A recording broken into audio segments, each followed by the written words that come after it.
Hey, listeners of Other People's Pockets. We're interested in hearing about whether you've had a big rupture in your life and how it impacted your personal finances. A divorce, a death, a diagnosis, anything where there was a financial before and after for you. Leave us a voicemail at 323-540-4255. That's 323-540-4255.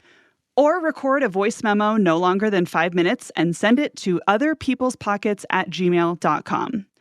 Also, if you like the show, please tell a friend and give us a review on Apple Podcasts or wherever you listen. And thank you for being a part of this community that we're growing. Hey, just a heads up, there's a little bit of background noise in the audio, but it does not last the whole episode. Yeah, I mean, my dad in the Dominican Republic, he was a beekeeper. He actually had his own beehive.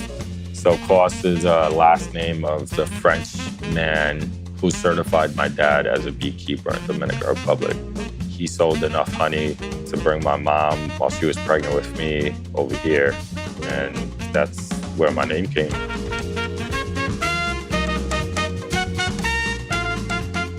Today, I'm so excited to bring you my interview with Coss Marte. Coss is a lifelong entrepreneur and the founder of ConBody, a workout program he created in prison that employs formerly incarcerated fitness trainers. He also founded ConBud, a legal cannabis dispensary that is taking advantage of the cannabis licenses New York State is giving to business owners who have been convicted of marijuana-related offenses. ConBud is scheduled to open this fall. Coss served 7 years in prison after running a multi-million-dollar drug delivery service selling marijuana, crack, and cocaine starting when he was a teenager. When he got out of prison, it wasn't easy to get a job as a formerly incarcerated person. Today, he's earning a living on his own terms, and he's providing a path to employment for other people coming out of prison. I'm Maya Lau, and this is Other People's Pockets, the show where I ask people how much they make and how their finances work, so the questions we all have about money can be a little bit less of a mystery.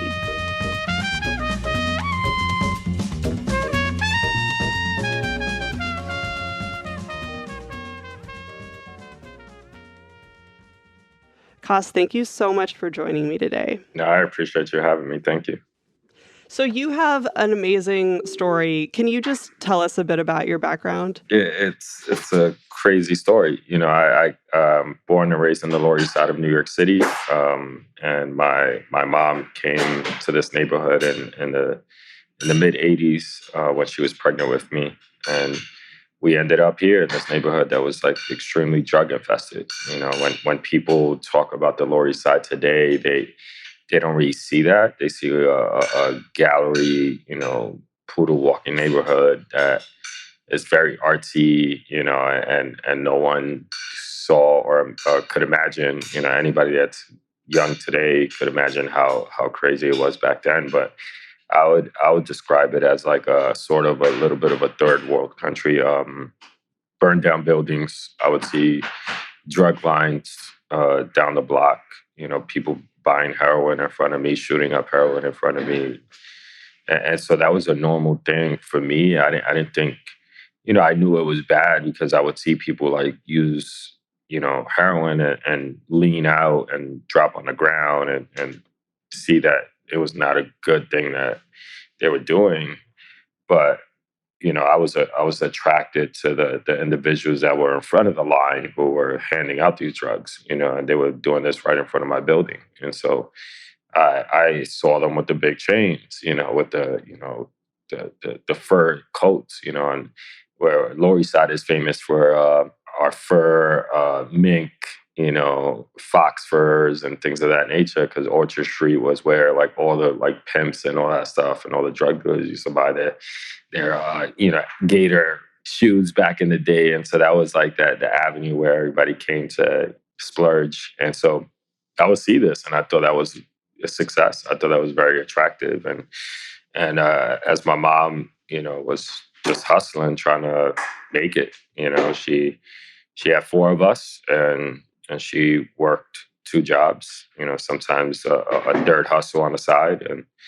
And she provided for us, but it was not enough for me. I would ask my mom for this and that, and she would say, her number one excuse was I didn't have enough money. So that would frustrate me, and I would go get it myself. And so that's where I ended up being led to the world of drugs, where some of my older cousins were already involved, and family members and friends around the neighborhood.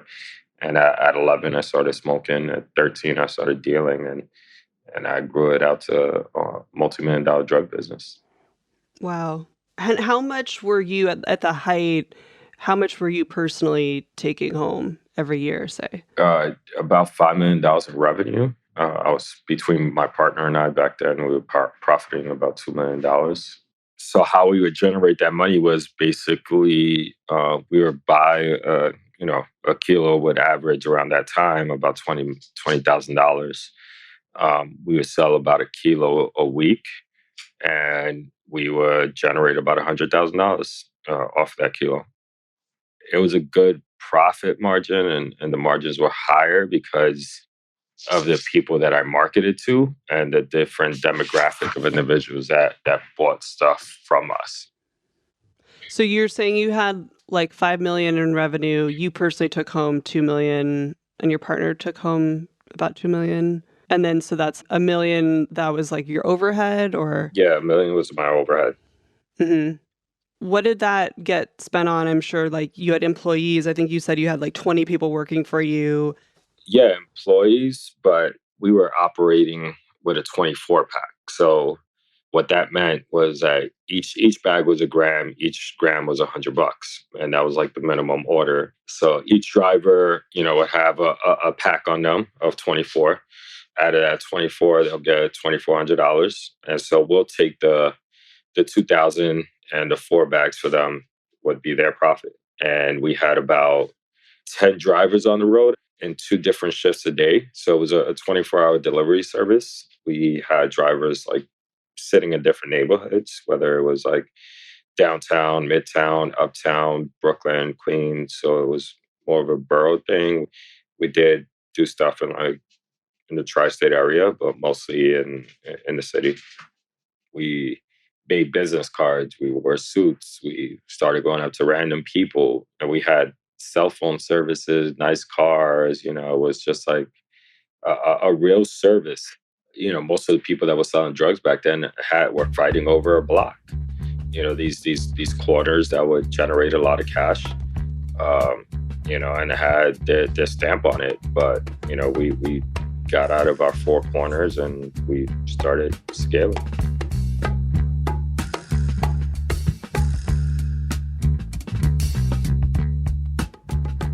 All those millions of dollars that you earned, did you save any of it? Like what happened to that money? It was gone.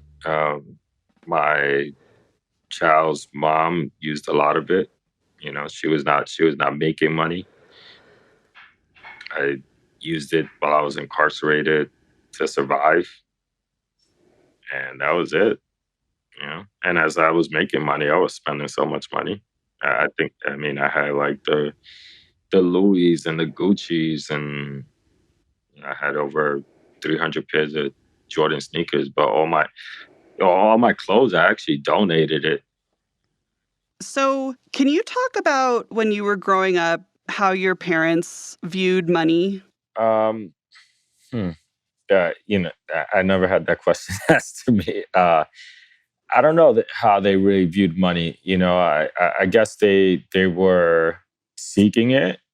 As immigrants, come to this country, they want to prosper a little bit more. I mean, my mom, she was making nothing in Dominican Republic as a teacher. So she was a teacher over there, and she couldn't transfer that skill over here. She basically worked in a sewing factory. I remember her like maybe making like $200 a week, which was probably maybe like 5 times more than what she was making in Dominican Republic. You know, What about your dad? yeah. I mean, my dad in Dominican Republic, he was a beekeeper. He actually had his own like beehive, and Oh, so wow. he sold enough honey to bring my mom while she was pregnant with me over here.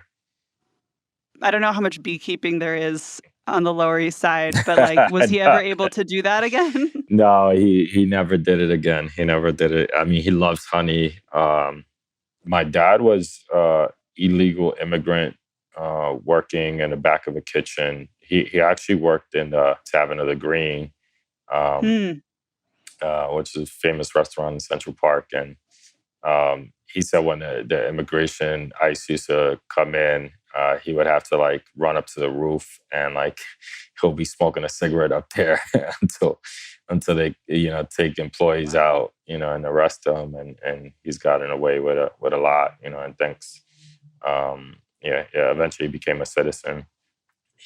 Every time I go somewhere and like I try to bring him some honey from anywhere around the world, when I'm traveling. But he no, he worked in like back of the kitchen jobs, then also worked in a bodega, liquor store, and then eventually cab driving. We all grew up together in the same building, same floor. They lived across the hall from me. I literally grew up in a building where all 5 apartments in that floor were all my cousins, first and second cousins. I feel like that's the best kind of childhood, like getting to run around and like have a lot of people right where you live that and you can go and play with. And I think about that a lot. I have a 3-year-old and it's kind of hard to recreate that. Yeah. I think a lot about how to raise her with community and stuff. Yeah. I mean, New York, when you grew up here, you're built different. Like I was selling candy in the subways, I don't know, when I was like 8, 9 years old, like I was selling chocolate and stuff like that. Like it's just the hustle is different. Yeah. What kind of environment are you trying to create for your kids? Trying to do the same, like I think the city makes you stronger. You learn more. Obviously, I want to let her grow as she grows, and I don't want to like put any crazy responsibilities on her, like I had when I was growing up, and Is she also gonna have family in the building, that kind of thing? no, and that's hard. Lower East Side is gentrified. Yeah. My neighbors are people that live in the middle of nowhere that moved to the city. Yeah, and that's a tough thing too about, like, moving up financially is that the family units grow farther apart, like, I just feel like back in the day, people live near family because you had to or because, like, that's how you got an opportunity to even find a place to live and then now it's like, now that you have more money, maybe more choice of where to live, it probably means you're not, like, right close to your family, which is great in some ways, but then it's like you don't have that kind of family, kids running around everywhere, and there's, like, this village taking care of them. Yeah, you just hit it in the head. I mean, I feel like a village raised me. My mom immigrated, and we lived in that building in my aunt's apartment down the hall, and then she moved into the apartment 3 years later. Down the hall. And so like we needed to piggyback off of other family members, and I'm not too far from my mom's still in the same rent control apartment. She's paying $700 for a 2 bedroom. Wow. Wow, Uh, that's awesome. but I'm paying like 8 times more than her now, like 2 blocks away from her, which is Mhm. good. My mom is right there. My sister's there still with my mom, and my brother's down the block. My brother's a city council member. He's on the opposite direction, 2 more blocks. So we're close still. But yeah, no, it's crazy that, like, now you're literally living in the same building with all the hipsters coming into New York and, like, you have a totally Yeah. different history with that neighborhood.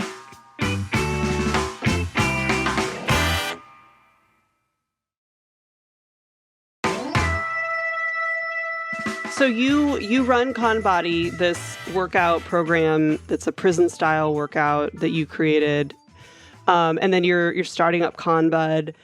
How much money do you make now? I mean, I make probably a little bit over 100K a year. How do you feel about that? I feel good. feel good. I feel like I'm in a decent position.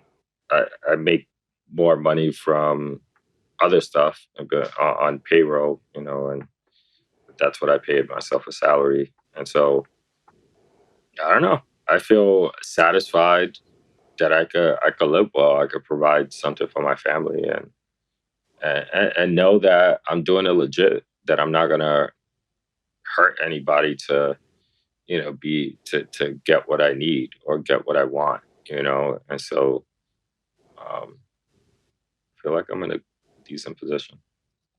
And now you're raising capital, as I understand it, for a new company, Conbud, the legal cannabis business. Can you talk about that and like how that's going? Yeah, I have a lot of offers. I haven't accepted capital yet, just because I want to have the license in hand before we move forward. And so, Combud, what we're planning to do is hire people that have been affected by the war on drugs to work at our dispensaries, to be, our marketing, our team, or be our community and our family, to be out there and share their stories, how they've been impacted by just cannabis, something that's been legalized in different states, 37 states in some sort of way, whether it's medically or recreationally. And most people that are making the real money off of it is, really white, rich men, and so why can't we get a shot at it? Why can't we get, first dibs? And that's what New York State, did right. They're working on doing it right, where they're allowing the first convicted with criminal records to get a first shot to open up the dispensary. So that's what I'm doing today. I'm trying to sell weed again. Mm-hmm.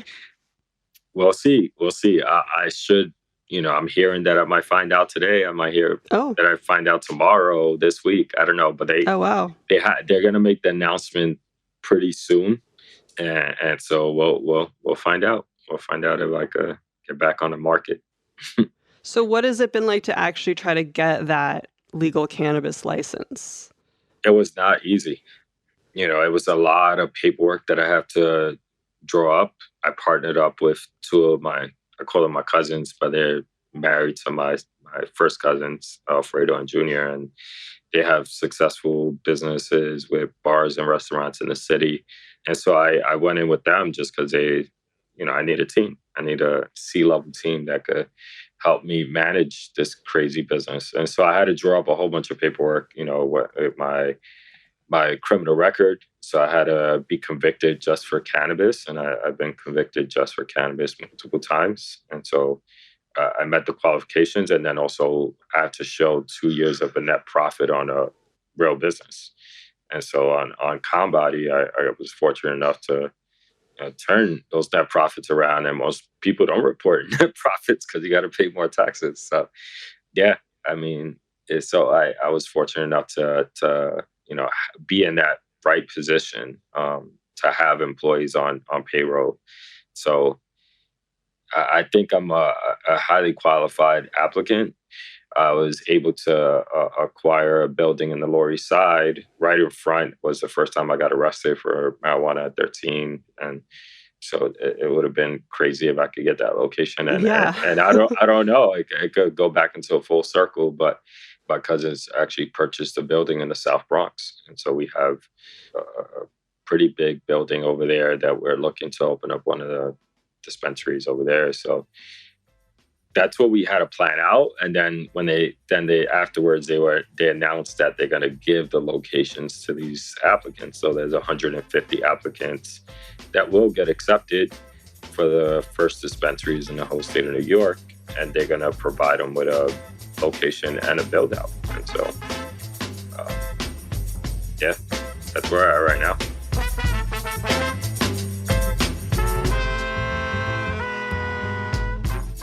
Not a lot of people realize that prison is expensive. It is and can be, from buying food that you like better or making phone calls. Can you talk more about that? Like how is prison expensive, and how much money were you spending in prison? Yeah, I mean, prison could get really expensive, especially with food, I mean, the food in the commissary is not that expensive. You're only allowed to spend like, I think it was like $400 or $500 a month. We think about it and we're like, oh, that's nothing. But when you're not generating anything and you just keep spending, and then you also have phone calls. Phone calls have gotten cheaper, but when you take one phone call and you speak to your family for 30 minutes and the bill comes out to $50, that's what you're paying monthly on a phone bill today. And so I was calling home almost every single day. So it was like a dollar and change, and then you get tapped out. It was like $1 and change per minute, and then you get tapped out with the amount of, you get like 30 minutes. And so there was times what I would do is I would buy minutes from other people. So I would use, because they only allow you to do one like phone call or two phone calls or whatever, or 30 minutes a day. And so you could split that or something like that. I forgot what it was, but there was people that never called their families, but they had, those 30 minutes. So I would use it. I would send them money, and we would have more access to communicate with them. Hmm. Did you spend money to get better food in prison? Yeah. Going to commissary. Like in prison, you get to like buy real food, like chicken, rice, onions, um, all types. I mean, like pastries, like honey buns and ramen noodle soups, and there's a lot that you could purchase and you could blend and you could cook. And then I was getting, my ex-wife was sending me a package. You get 35 pounds a month in food. So I was getting food, sent from home. And then, but yeah, if you don't have money, you have to deal with the prison food. You have to, go on that line and eat what they give you. And it's not enough. If you're relying on what they're going to give you, like, you're going to be hungry. I would cook too, but I had people, that was, we would eat together. In prison, the communities divide. You have like Black people, Spanish people, and there's not many other. There's white and Asians, but there's not a lot of them while they're incarcerated.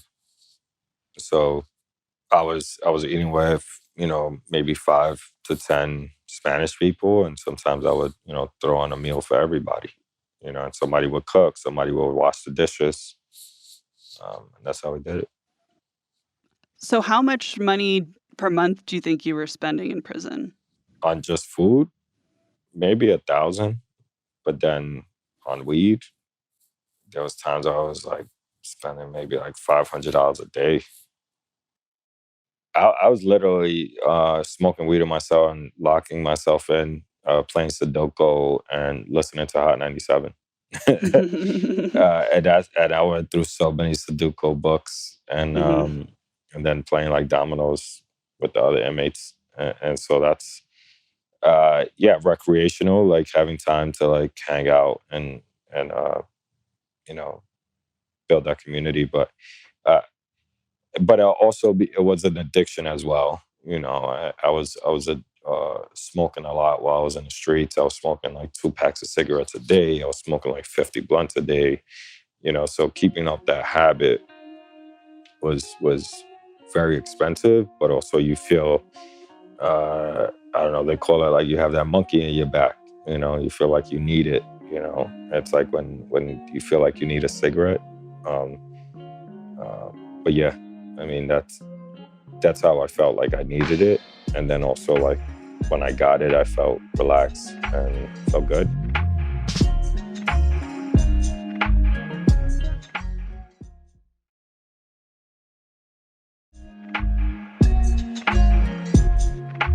It is crazy just to hear about, like just to feel okay to like be in a mind state that where you can survive, and then also to eat food that so that you're not just atrophying. Like, it's really expensive. Yeah, and I was not your regular inmate. You know, Yeah, yeah, there's most of the people don't have the access to right, money. You know, they for they don't sure. have family or anybody doing anything for them. So Right, that's the reality. yeah. When you reflect on your wild success in the drug business, the money you made, all the business skills you learned, like everything you got out of it, do you also feel at all bad about potentially doing harm to others in pursuit of money? Absolutely, absolutely. I felt like I didn't care. You know, I felt like I had a cold heart and I didn't care who I sold drugs to. It was, it was all about like what I was going to gain from it. I didn't think, I knew I was hurting people, but yeah, no, I felt like I had a cold heart. I felt like I was in pursuit of money and I didn't care, how I went after it, no matter what. It was all about me and that was it. You know, it was greed. It was greed. Hmm. Hmm. Well, and I think that it was also a time in your life that you had to look out for yourself. Like everyone does it to different degrees, but I feel like there's times in our life when we have to put on this armor and like look out for ourselves. And for you, it took this form, like it was something that you probably felt like you needed to do. In the beginning, yes. And in Yeah. the beginning, I felt like it was a necessity. And then once things started running on its own, it felt, I don't know, it was not fun anymore either. Mm. It was like, going from a startup to a corporate Hmm. job. I felt like I was in a machine that I was just coming up and showing face and, that was not exciting. Like I started off in the corner, selling coke and crack and weed, and like, I didn't know I was gonna deal with like Wall Street people buying at a higher margin, and then that started changing and started adapting, and then I couldn't deal with the demand, so I had to get drivers and deliveries. It was not like, hey, I didn't write that down and saying like I'm gonna start a whole delivery service and this is how it's gonna operate. I think it was as you go along and you pivot and you figure it out and you grow. So coming out of prison, how did you think about making money going forward? Like you had all this experience, but it sounds like you didn't want to repeat those same patterns. So, like, what did you think earning a living would look like out of prison? And can you talk about what some of those first moments were like? Coming out, I mean, I had the idea to start like the fitness classes, and getting as many people as possible, to come together in one setting and pay me, whether it was, 10, 20, $30, whatever it was. Um, that was the idea, and at the beginning it was not about like hiring people coming out of the prison system. It was not until like I was sitting down in an accelerator program when I first came home, probably uh, 3 months out, when they were like, hey, this is what a real business plan looks like.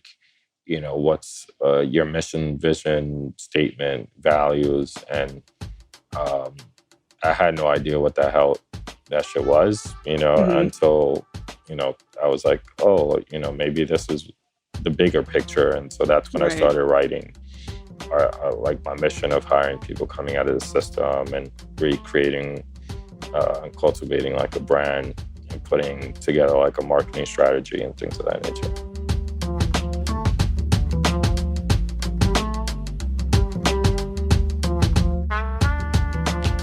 Yeah, and I'm wondering if you felt like, okay, like I have all this business acumen, but at the same time, I'm going into a different realm because you could argue that when you're selling drugs, like you're selling a physically addictive substance. And so the demand is like chemical and like it's like people are coming to you because they're addicted. And I mean, and also because you set up this system that works.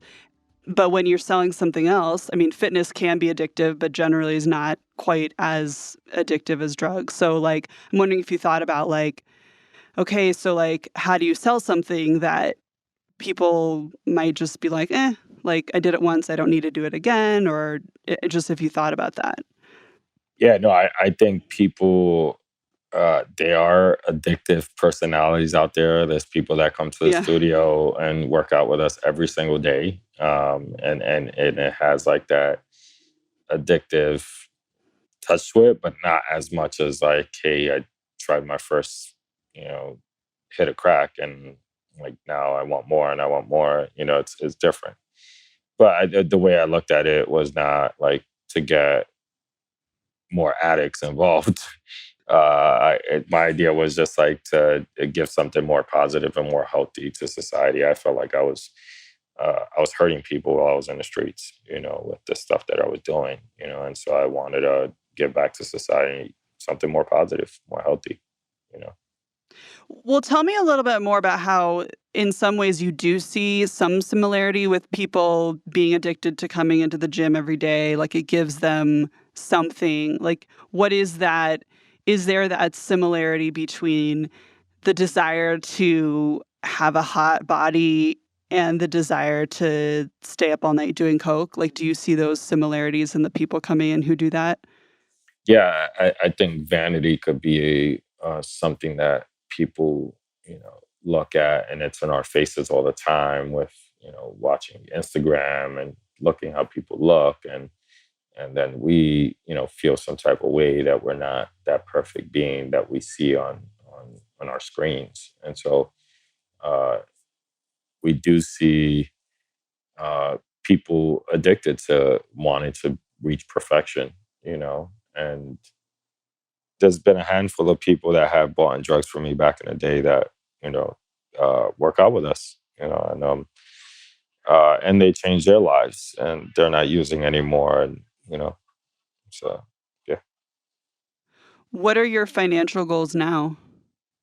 Mm-hmm. Obviously, I want to make a lot of money, but also just share it. I don't know if I have a goal. I don't know if I have a number that this is it or whatever it is. I definitely want my family to be comfortable, people that I employ and friends that I, work with me to feel comfortable. I guess I might want to own something in New York City, but maybe not. I feel like that's complicated, and could be more of a headache. My wife and I we were going to buy something in like Mexico, and off the beach or something like that. You just have such a amazing story and like so many mini stories to tell. So thank you. No, I appreciate it, Maya, and I really look forward to seeing it, hearing it, when it does come out. Thank you. Thanks for listening to Other People's Pockets. And hey, quick favor, if you like the show, please tell a friend. Word of mouth really helps us. And leave a review on Apple Podcasts or wherever you listen. Other People's Pockets is written and hosted by me, Maya Lau. It's produced by me along with Joy Sanford and Dan Gallucci. Production help from Angela Vang. Our executive producers are me along with Jane Marie and Dan Gallucci. A special thanks to Multi-Generational Buildings. Other People's Pockets is a co-production of Pushkin Industries and Little Everywhere. To find more Pushkin podcasts, listen on the iHeartRadio app, Apple Podcasts, or wherever you get your podcasts. If you love this show, consider subscribing to Pushkin Plus, offering bonus content and ad-free listening across our network for $4.99 a month. Look for the Pushkin Plus channel on Apple Podcasts or at pushkin.fm. You can sign up for Pushkin newsletters at pushkin.fm. Find me on Twitter at Maya Lau or on Instagram and TikTok at It's Maya Money. And hey, one last thing, OPP listeners, we are interested in hearing about whether you've had a big rupture in your life and how it impacted your personal finances. A divorce, a death, a diagnosis, anything where there was a financial before and after for you. Leave us a voicemail at 323-540-4255. That's 323-540-4255.